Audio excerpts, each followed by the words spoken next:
diuretics, I just told you the whole mechanism, how there is a handling, how the nephron handles the sodium and various other cations or anions associated with this concept. Now, I would come to this topic. You must be fatigued till now that I haven't discussed any diuretic. So here I discuss. Actually, we have a drug. This is the normal physiological function I just told you.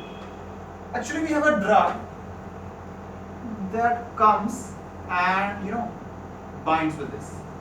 It is very ferocious. See, this is very ferocious. You can have a look at this. And what is it doing? Yes, what is it doing? It is binding with the carbonic anhydrase. See the beauty of this drug. It is binding with carbonic anhydrase. So what would happen? What would happen? See, it's very, very simple. If carbonic anhydrase, I mentioned that time only that carbonic anhydrase is a very, very important enzyme for the binding of these two ions and formation of carbonic acid. See, if there is a drug which comes and binds at this point, then do you think carbonic acid formation would be there? No, sir. No. Do you think if there is no formation of carbonic acid, how could carbon dioxide be formed? No. There is no chance of carbon dioxide formation. Do you think if there is no carbon dioxide is present here, how could it be transported? How could this H positive be generated? It won't be generated. And see, if the concentration of H positive decreases in this proximal convoluted tubular cell, then this transporter which is pumping the H positive from the cell to the lumen would become slow, because it is, I told you that time only, that because this is an agent which actually has to take care of two ions, sodium as well as H positive ion. So if H positive concentration is decreased, then enough H positive is not available to be transported at this lumen, and this pump becomes slower. Sodium, do you think now sodium reabsorption would be proper? There would be no sodium reabsorption because this pump has been inhibited, has been slowed down. So much of the sodium would leak out from this part, and it would be subsequently passed into urine. And I told you in the beginning of the lecture that this is the girlfriend basically. And when the girlfriend is taken care of, the boyfriend, where is the boyfriend? See, the boyfriend. This is the boyfriend. Oh, it's missing. Boyfriend is missing his girlfriend, and it would love to follow this, and this drug would be acting as a diuretic. Is it clear to everyone? And what is the name of this drug? Yes, anyone? Anyone who knows the name of this drug? Yes, you. What is the name of this drug? Yes, you know the name of this drug? You don't know? Let me tell you. This is a very important diuretic, acetazolamide. This is the mechanism of action of acetazolamide.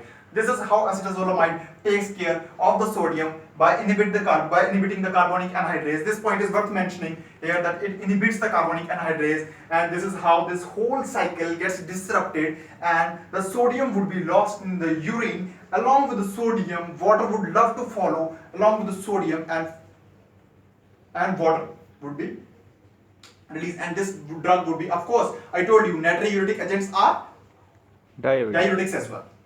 So if it is a natriuretic, then of course it is a diuretic. This is how the mechanism of action acetazolamide works. This is one class of drug. See, I would tell you the exact classification of the diuretics in the later part of the lectures, but right now I have discussed one class of drugs, that is the acetazolamide and its congeners. Okay. So anyone having any doubts regarding this topic can ask. Yes, sir. Sir, is this acetazolamide is going to inhibit the carbonic anhydrase enzyme which is present inside of the PCT cell? Oh, very intelligent question by this boy, young guy. Okay, let me tell you. Actually, it was I was trying to skip that point, but he's a very sharp student. He has already answered 2 questions of mine, and now he is going to trap me. Yes, let me tell you. Actually, in the beginning of the lecture, I told you that these carbonic anhydrase are different. That's why he might be thinking that if it is going to inhibit this, then what is the fate of this carbonic anhydrase? But actually, these both are structurally same. These both are structurally same. I mentioned that they are physiologically different, they are different, but actually the structure is almost the same. And as far as the drug is concerned, the drug is blind. Do you think drugs have eyes to see where it is going to act? No, drugs don't have eyes. Drugs, oh, sorry, I have made eyes, that's why you are confused. So let me, erase these eyes. Drugs don't have eyes. Believe me, drugs don't have eyes. Drugs recognize the structure.